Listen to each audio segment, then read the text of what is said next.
کے لیے میں نے ایک شیشہ تیار کیا ہے. یہ ٹائٹل پڑھ کر دیکھ لیں، سنی کتب حدیث کے شیعہ رافضی راوی 16,000 احادیث روافظ کا فیضان ہے آپ کے صرف صحاح ستہ میں. ابھی میں اگلی صحاح کی طرف نہیں گیا، اس میں اور ہزاروں نکلی ہیں.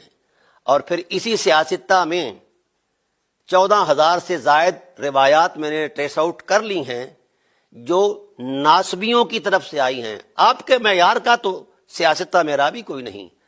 اور جس شریعت کے ضابطے میں یہ روایات جو معمول بہا ہیں آپ کے ہاں موجود ہیں، یہ آپ کی شریعت تو اوندے منہ گر گئی. رافضیوں کے بغیر تو تمہاری شریعت ہی نہیں بنتی. اس کتاب کے سینے میں لکھا ہے امام ذہبی کا اعتراف، اگر شیعہ اور روافظ راویوں کی روایات کو قبول نہ کیا جائے تو روئے زمین پر کسی کو حدیث رسول نہیں ملے گی، اور یہ بہت بڑا فساد ہوگا.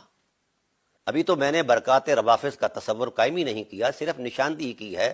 ابھی تو وہ بیات آئے گے. اور جس ٹائٹل پر آپ ناچ رہے ہیں، مولانا احمد رضا خان بریلوی رحمۃ اللہ تعالی علیہ کے ٹائٹل پر آپ ناچ رہے ہیں اور معیار سمجھ رہے ہیں، ان کے فتاوی رضویہ شریف میں 600 سے زائد مقامات پر فیضان روافظ کا نور موجود ہے. اگر فیضان روافظ کو ان روایات کو نکال دیے جائے تو یہ فتاوی رضویہ شریف ہوا سے بھی کہیں ادھر چلا جائے، کوئی حیثیت نہیں. آپ کی تو شریعت ان کے بغیر نہیں بنتی. آپ لفظ رافضی کو گالی بنا کر ہم جیسے مسکینوں کو کوستے ہیں جناب والا، یا کبھی سادات کرام پر جا چڑھتے ہیں. آپ کی حیثیت ہی کیا ہے؟ پہلے آپ میں اگر غیرت نام کی کوئی شے ہے، دم خم ہے، تو فقیر کی اس کے تحریر کا جواب دو. پھر اس کے بعد آپ کو بڑی تکلیف ہے حضرت ابو طالب علیہ السلام کے حوالے سے کہ ہم نے ان کا تقدس کیوں بیان کیا ہے. تو میں نے الحمدللہ 26 گھنٹے ٹیلی ویژن پر پروگرام کیا ہے حضرت ابو طالب علیہ السلام کی افضلیت کی قطعیت کا. آپ اس کو توڑیں. ابھی تو آپ ان کے ایمان کا سوچ رہے ہیں، ان کا ایمان ثابت کریں یا نہ کریں، یہ تو بہت چھوٹی بات ہے.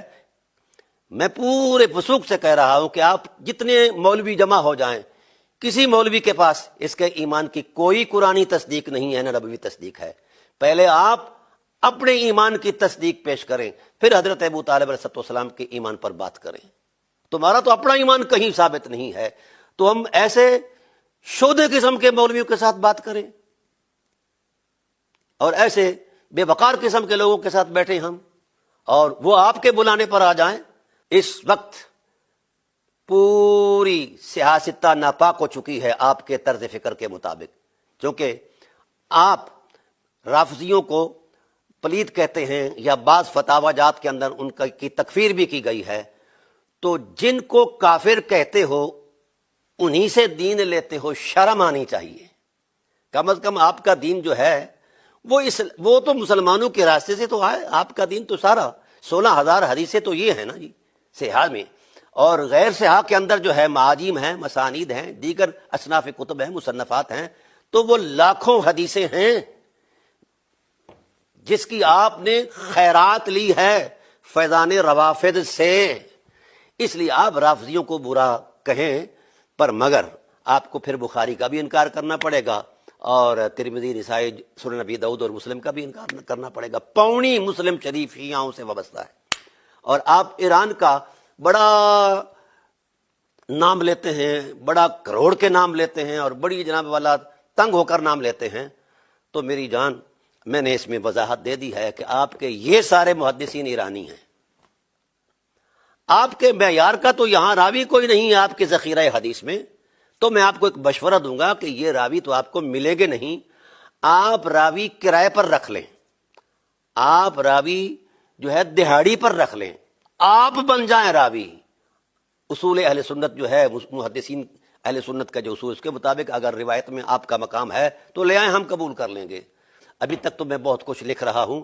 ابھی تک تو فتاوی رضویہ شریف پر کتاب آنے والی ہے، تو آپ کو اندازہ ہو جائے گا، اور پھر میرے خیال میں آپ کی طبیعت بھی صاف ہو جائے گی.